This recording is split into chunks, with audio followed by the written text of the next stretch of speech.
Kenapa kok kita perlu ikut SHB7 yang kita akan membahas kitab At-Taubah karya Imam Muslim? Assalamualaikum warahmatullahi wabarakatuh. Teman ngaji rahimakumullah.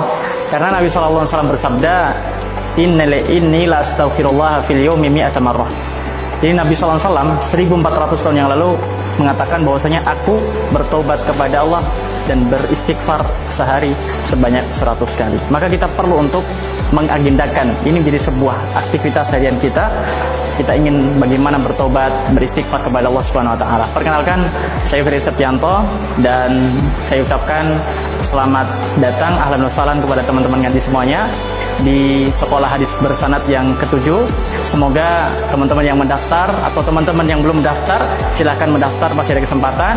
Dan insya Allah kita nanti akan ngaji bareng, bertemu dengan suasana yang asyik. Dan selamat berjumpa di waktu yang sudah nanti akan ditentukan. Terima kasih. Wassalamualaikum warahmatullahi wabarakatuh. Oke, Ikhwan dulu atau Ahwat dulu?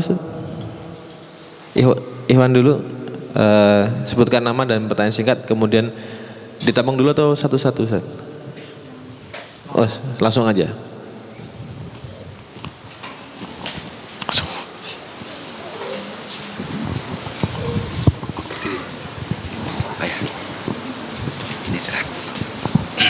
Bismillahirrahmanirrahim. Nama saya Aswa. Saya dari Sekolah Tinggi Syuhada. Yang pertama saya izin bertanya mengenai saat ini kan kita tahu dilema atau ujian berat di zaman sekarang. Terlebih lagi dengan keinginan-keinginan kita untuk menjadi soleh dan anak-anak kita menjadi soleh-solehah. Apakah bisa di zaman saat ini dan banyaknya ujian-ujian tersebut, belum lagi dengan digital dan sebagainya. Itu yang pertama. Terus yang kedua, saya selaku pendidikan harus seperti apa arah gerak atau arah yang dituju untuk mengajar pengajaran mengabdi kepada masyarakat, terusnya kepada keluarga juga sendiri. Seperti itu. Sekian, terima kasih. Bismillah, saya langsung jawab ya. Tadi Mas Asfar ya, insyaallah. Jadi setiap zaman itu ada tantangannya, itu ya. Sampai-sampai ada perkataan begini, ajarilah anakmu sesuai dengan zamannya, begitu kan?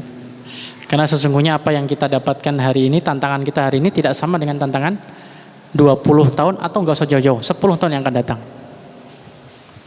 Ini era gadget itu kan, atau media sosial yang seperti ini, itu kan mungkin 10 tahun yang lalu tidak semeriah hari ini. 10 tahun yang akan datang mungkin kita juga akan kaget, oh ternyata tahun 2024 tuh kita kayaknya gaptek gitu ya.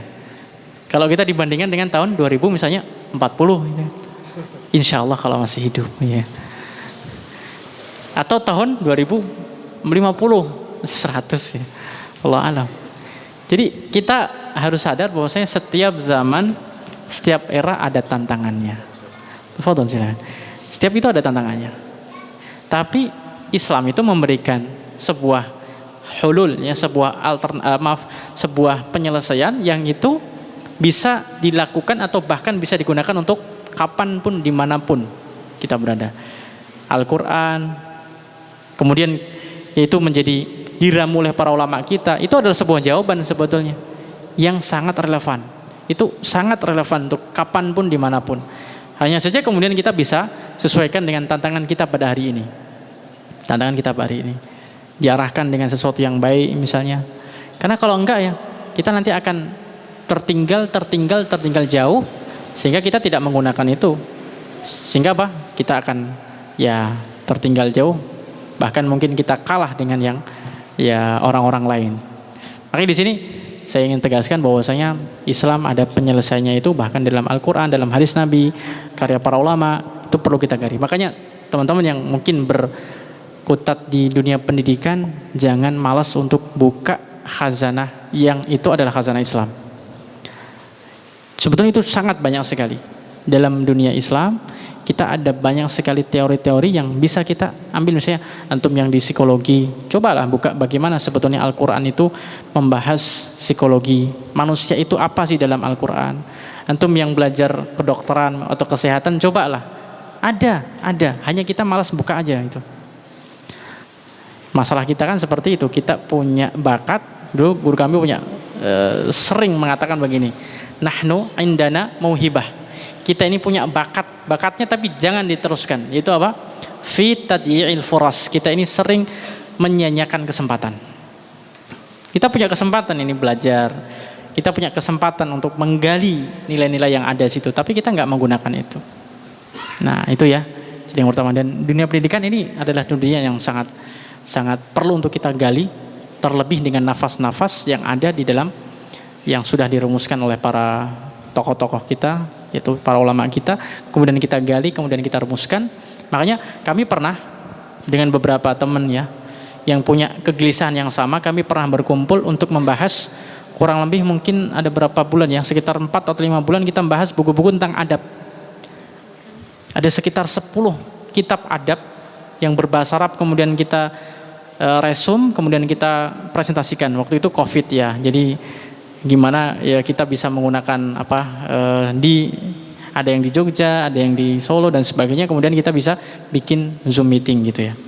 Kita bikin itu, pada kesimpulannya adalah kalau dulu Imam Nawawi bikin kitab tentang adab penuntut ilmu, kemudian imam ini dan lain sebagainya, kita pun kayaknya juga perlu untuk bikin seperti itu, tapi disesuaikan dengan apa?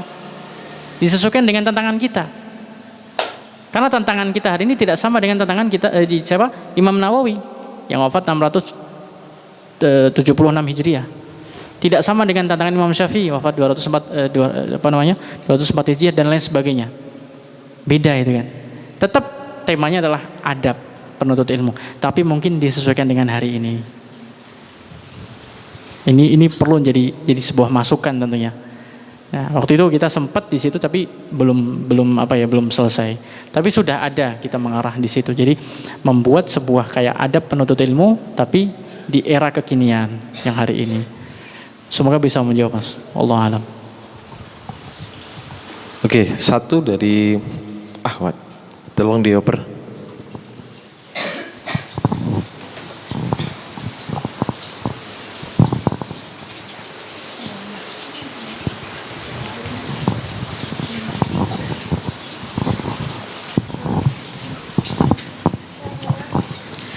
Bismillahirrahmanirrahim. Assalamualaikum warahmatullahi wabarakatuh. Waalaikumsalam warahmatullahi wabarakatuh. Perkenalkan, saya Santi.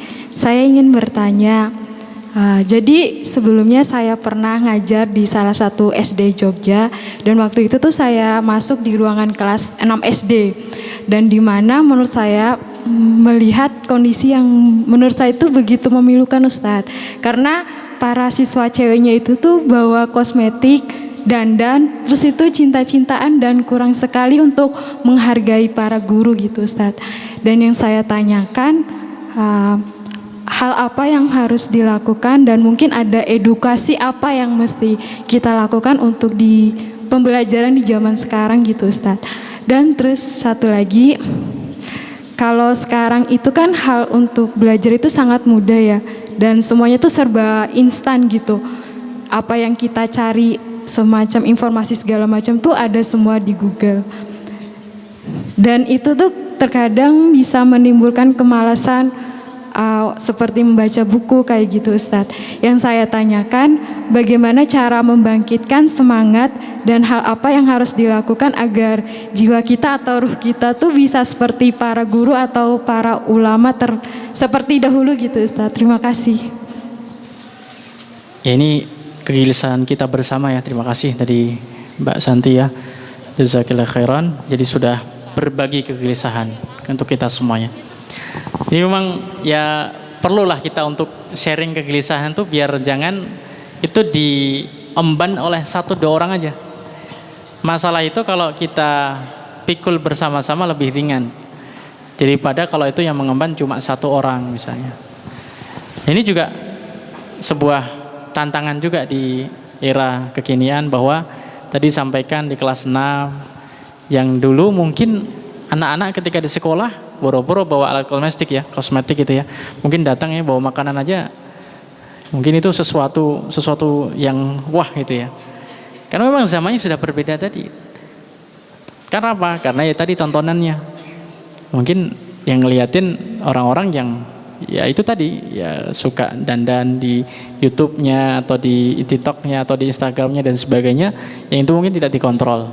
Tidak dikontrol, sehingga apa yang mereka lakukan itu adalah apa ya? Dia manifestasi dari apa yang dia lihat, yang dia dengar. Sehingga yang namanya anak kecil pasti akan melihat kanan kirinya. Yang lain seperti itu ya akhirnya apa? Ngikut. Bahkan mungkin kasihan orang tuanya. Orang tuanya yang nggak pernah apa dandan harus membelikan alat-alat itu untuk anaknya. Beli skincare yang itu mungkin orang tuanya aja nggak pakai itu kan. Iya. Kan kasihan itu kan. Itu persoalan itu kan. Nah, bagaimana kemudian kita bisa istilahnya apa ya? Bisa menyadarkan anak itu. Tentunya kalau anak-anak yang usia SD kan itu pendekatannya kan nggak mungkin ya seperti kalau kita ngobrol dengan anak-anak mahasiswa, diskusi dan sebagainya, itu kan nggak seperti itu. Diskusi berat itu. Tapi pendekatannya seperti yang pendekatannya adalah dengan, tapi tarbiyah itu gini, pendidikan itu kan macam-macam, bisa tarbiyah dengan lisan, pendidikan juga bisa dengan kuduah itu dengan contoh. Berikan aja contoh misalnya. Kalau mereka saat ini melihat konten-konten kreator atau apapun, kita coba carikan yaitu sifatnya menarik, tetap menarik, yang sifatnya mungkin lebih kepada mengenalkan ya tempat-tempat sejarah Islam yang dikemas dengan menarik sehingga mereka ada badil gitu loh. Jadi gini, dalam pendidikan itu ketika kita melarang sesuatu, kita harus siapkan apa alternatif yang mereka bisa gunakan. Kita biasanya melarang aja, tapi kita nggak ngasih kalau ini dilarang terus ngapain gitu ya. Kalau tadi mbaknya misalnya sebagai guru ngelarang, anak-anak akan bingung. Terus bu guru kita ngapain habis ini? Itu kan. Jadi seorang mualim, ini nabi juga yang ngajarin kayak gitu. Jadi kalau nabi misalnya mengatakan gini, misalnya beliau mengatakan misalnya Al-Quran lah misalnya, ya bunayya la tusyrik billah, gitu kan. Wahai anakku, Luqman mengatakan apa? Jangan engkau menyekutukan Allah. Inna syirka la dzulmun azim. Sesungguhnya syirik adalah kezaliman. Jadi ketika kita melarang, sampaikan apa alasannya kita melarang. Atau kalau kita melarang, kita berikan alternatifnya, badailnya apa, gantinya apa. Kita nggak boleh nonton ini, berarti kita harus ngapain? Entah itu diajak main, diajak jalan-jalan. Jadi harus siapkan alternatifnya. Kalau ini dilarang, kita harus siapkan apa yang harus dilakukan. Jadi begitu. Bisa mungkin kita bisa nonton misalnya sejarah, ataupun kita bisa tontonkan ya yang kira-kira menarik dan itu masih dalam koridor yang sesuatu yang diperbolehkan. Itu ya. Atau mungkin diajak jalan, atau diajak ya diberikan buku. Saya termasuk yang apa ya, tertarik dengan membaca gara-gara dulu dihadiahi buku. Jadi ketika kelas 5 kalau nggak salah atau kelas 4 saya lupa, SD yang penting saya dapat buku, itu buku yang masih saya ingat sampai sekarang, yaitu kisah pemindahan Hajar Aswad di zaman Nabi SAW, yang kemudian beliau diberi gelar Al-Amin itu. Dari situ kemudian tertarik untuk membaca, ternyata membaca itu asyik.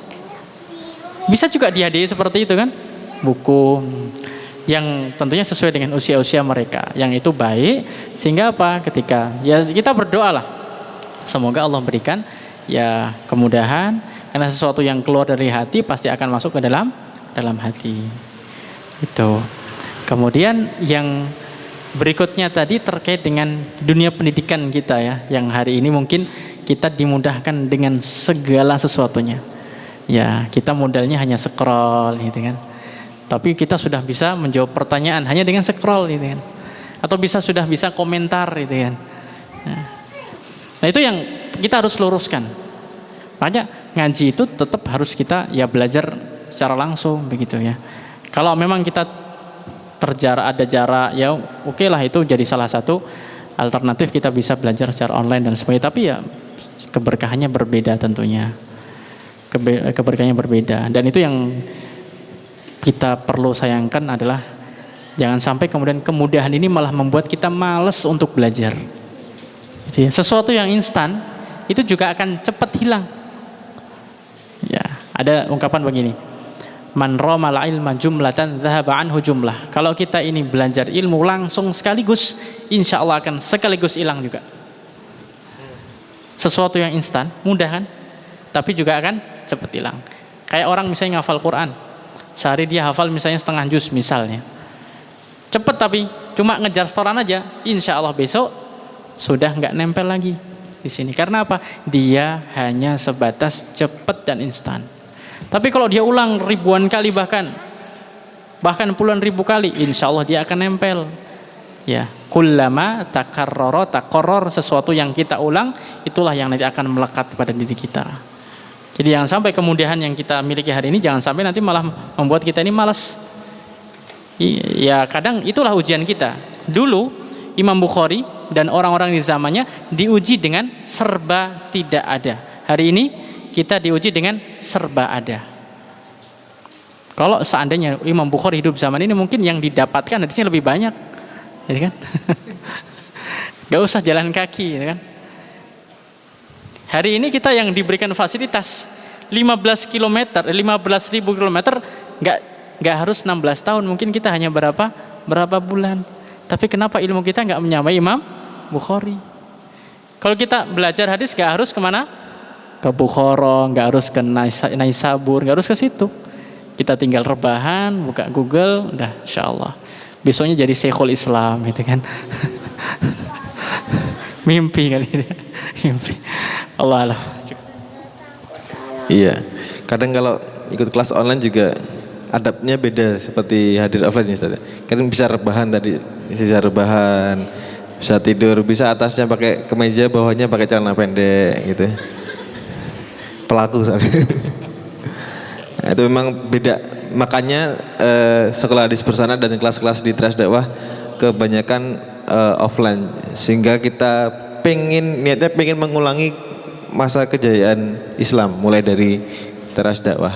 Nggih, jazakumullah khairan katsiran Ustaz karena sudah membersamai kami untuk time travel Ustaz. Insyaallah diterima.